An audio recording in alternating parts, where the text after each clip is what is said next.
Hello friends, we've been talking at the Big Red School, we've been talking about pets and feeding pets and taking care of pets. And today we're going to do a book about mouse counts. And some people use a mouse as a pet and some people use the other character that we have in the story, but I'll let you see in just a second. This is Mouse Counts, and the author is the person that writes the words. It's Ellen Walsh, and this is the cover, this is the spine, and here's the back. Now we're going to open it up, and as we do it, as we read the story, I'm going to show you what happens. We're going to put it in order of what happens. Oh, there's the mice. One fine day, some mice played in the meadow.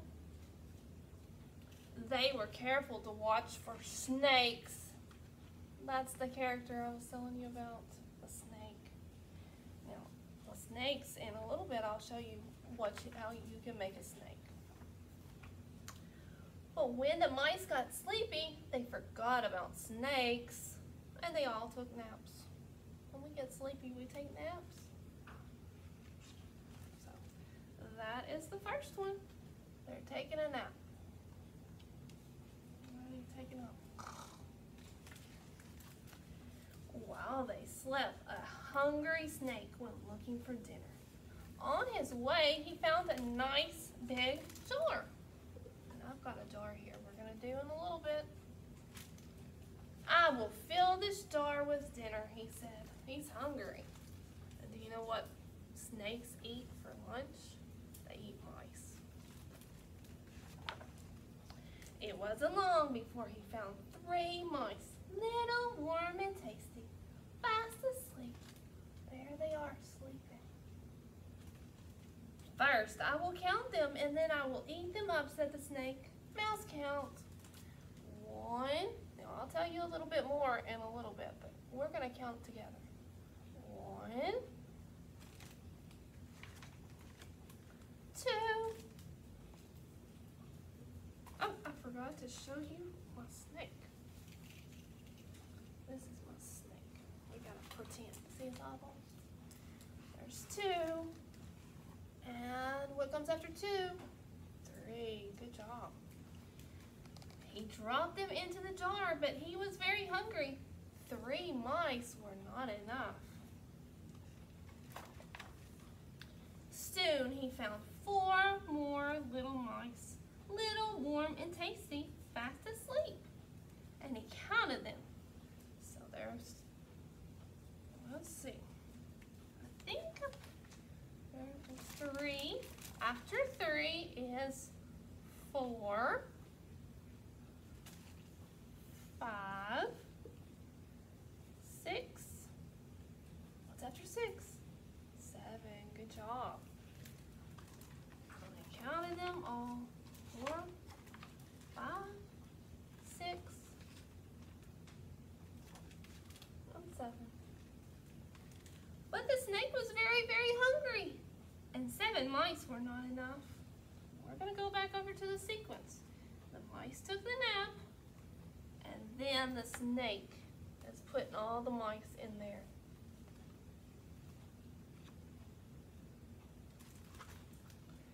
He found 3 more mice, little, warm, and tasty, fast asleep. And he counted them.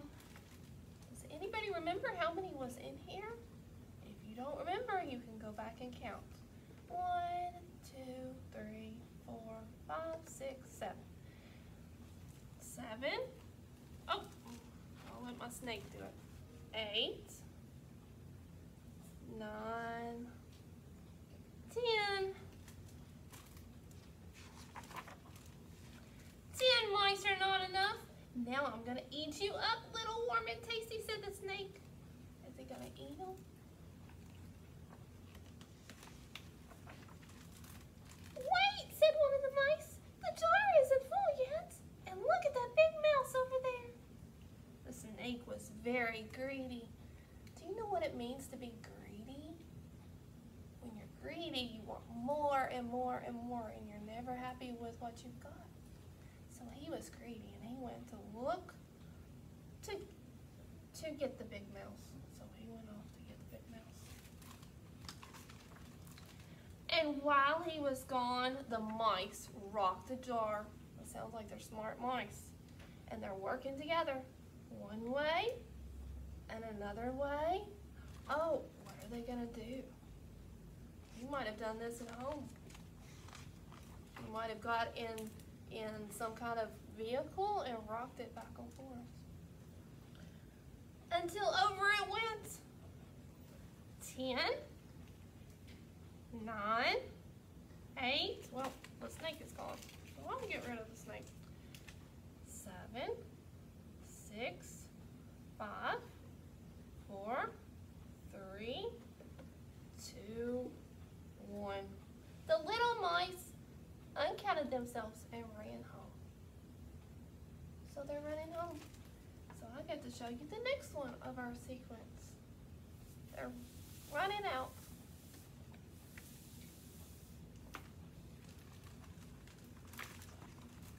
The snake reached the big mouse, but it was only a cold, hard rock.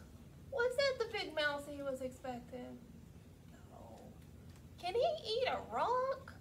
Yeah, that wouldn't be good to eat. And when he got back, the jar was empty. Here's the jar and it's all empty.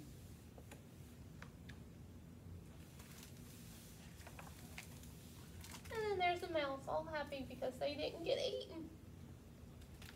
So when you're practicing with your family, if your family prints out these pictures, you can retell the story in order. This happened first, and then the mice took the naps, then the snake put them in the jar, then they knocked the jar over, and the snake came back after he was tricked, and he was gone.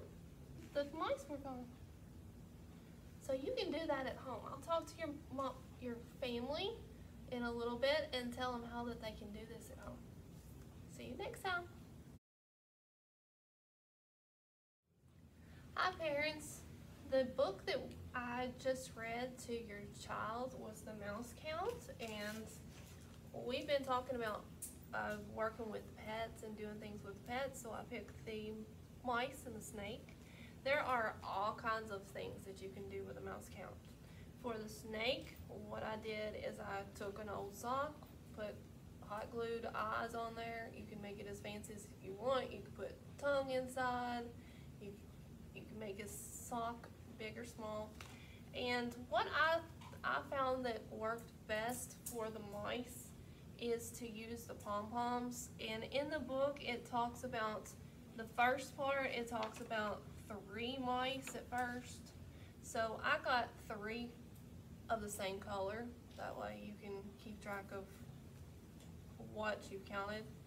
And you could have the child pick it up with their hands, or what I have as a fine motor literacy, it's actually a literacy related activity because it's using the fine motor. You could have them use their hands to drop the pretend mice into the jar and count. As you count, make sure that you have that one-to-one correspondence. Every time that you say a number, you drop 1 in. Some kids get a little bit excited and they want to go faster, but make sure that they slow down and say 1, 2, 3, and make sure that they say a number for every time that they drop it in there. That's a really good math activity that you can do. It goes all the way to 10 in the book, but if your child is really good at counting to 10, then you can add more. Another variation that you could use if you want to make it cute, I tried this with one of the kids that I was working with, and it's just little hot glued eyes and ears and a tail. But the thing about cotton balls is it comes apart really easy. But that was a cute idea, but it didn't work out really good. It's not very durable. The pom-poms are a little bit more durable, but they don't resemble mice as much.